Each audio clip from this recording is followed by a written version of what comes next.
بازم جواب همین 2.5 آمپر به دست میاد. گزینه 3.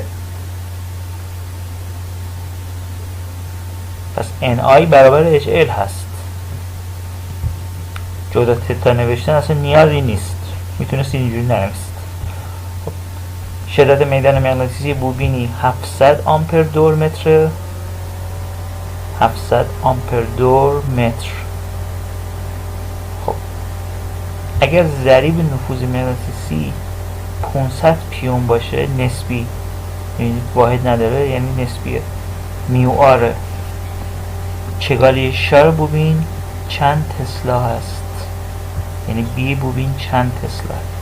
خب بی گفتیم چیه؟ برابر با میو اچ.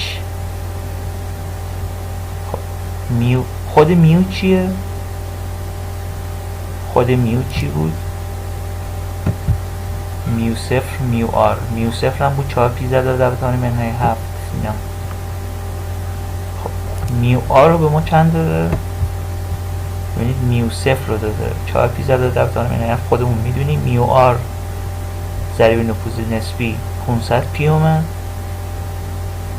چون واحد نداره گفتم میو آره، نسبی گفته اصلا مشخصه میو آره. اچ هم چنده؟ بی میشه میو زده اچ دیگه، میو میشه میو صفر میو آر. اچ هم که اینجا چنده؟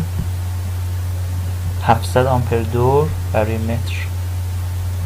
خب چقدر میشه این؟ میشه 14 ضرب 10 به توان منهای 2 تسلا.